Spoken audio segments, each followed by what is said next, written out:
साल 2027 में उत्तर प्रदेश का विधानसभा चुनाव होना है। चुनाव में भले ही अभी सालों का समय बाकी हो, लेकिन राजनीतिक दलों ने अपने अपने एजेंडे पर काम करना शुरू कर दिया है।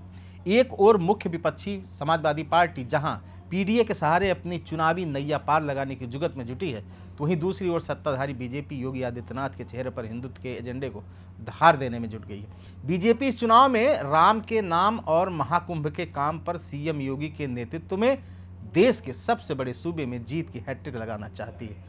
इसी क्रम में बीजेपी के फायरब्रांड नेता और यूपी के मुख्यमंत्री योगी आदित्यनाथ अपनी हिंदुत्व की पिच पर एक बार फिर से खुलकर ताबड़तोड़ बैटिंग करते नजर आ रहे हैं, जबकि विपक्षी पार्टियां सीएम योगी की इस एजेंडे के आगे दूर दूर तक कहीं भी टिकती नजर नहीं आ रही हैं। वहीं राजनीतिक विश्लेषकों का कहना है कि सीएम योगी जिस हिंदुत्व के मुद्दे को उठा रहे हैं, उसकी आलोचना करना किसी के लिए भी आसान नहीं होता है। दरअसल 2017 में यूपी की सत्ता बदलने के बाद बुलडोजर और एनकाउंटर की कार्रवाई का मुद्दा गरमाया हुआ है।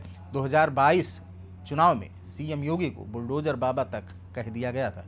यही वजह रही कि पिछले विधानसभा चुनाव में राम मंदिर के मुद्दे के साथ ही बुलडोजर और एनकाउंटर की गूंज के तले विपक्षियों के मुद्दे दबते हुए नजर आए और योगी सरकार ने दोबारा पूर्ण बहुमत की सरकार बना ली। लेकिन अब अयोध्या में भव्य दिव्य राम मंदिर का निर्माण हो चुका है। इसके साथ ही प्रयागराज में आस्था के सबसे बड़े समागम महाकुंभ 2025 का समापन भी हो चुका है, जिसमें करीब 66 करोड़ से ज्यादा श्रद्धालुओं ने आस्था की डुबकी लगाई है। हालांकि महाकुंभ की व्यवस्थाओं को लेकर सपा समेत अन्य विरोधी दल हमला करते रहे हैं। इसको लेकर सीएम योगी विपक्षी दलों को सनातन विरोधी बताते हुए उन्हें चौतरफा घेरने का काम भी करते रहे। सीएम योगी बुलडोजर एनकाउंटर के साथ ही राम के नाम और महाकुंभ के काम के सहारे 2027 की बैतरणी को पार करने में लगे हुए हैं। वहीं वरिष्ठ पत्रकार सुरेश बहादुर सिंह का कहना है कि किसी भी हिंदू के लिए धार्मिक मुद्दा बहुत ही महत्वपूर्ण होता है। यही वजह है कि हिंदुत्व के मुद्दे पर किसी के लिए आलोचना करना बड़ा कठिन होता है। सीएम योगी बार बार हिंदुत्व और धार्मिक के मुद्दे को धार दे रहे हैं, क्योंकि इन मुद्दों पर विपक्ष काली आलोचना नहीं कर पाता। अगर कोई नेता हिम्मत जुटाकर हमला बोलता भी है तो सीएम उसे संप्रदायवाद से जोड़ देते हैं। सीएम योगी अपने विपक्षियों की उन अल्पसंख्यकों के पक्ष में खड़ा कर देते हैं जिनको मुख्यमंत्री व बीजेपी औरंगजेब और बाबर की औलाद कहते हैं। उन्होंने कहा कि हिंदू समाज में आज भी बाबर और औरंगजेब के प्रति धारणा बहुत ठीक नहीं है। इसी का फायदा सीएम योगी को मिलता आ रहा है। वरिष्ठ पत्रकार सुरेश बहादुर सिंह ने यह भी कहा कि सीएम योगी हिंदू समाज की रग रग से वाकिफ हैं। वो जानते हैं कि इस मुद्दे से ज़्यादा लोगों को अपने पाले में लाया जा सकता है, इसलिए विपक्ष ने कुंभ पर हमला नहीं बोला। विपक्ष ने हमेशा महाकुंभ की व्यवस्थाओं पर सवाल उठाए।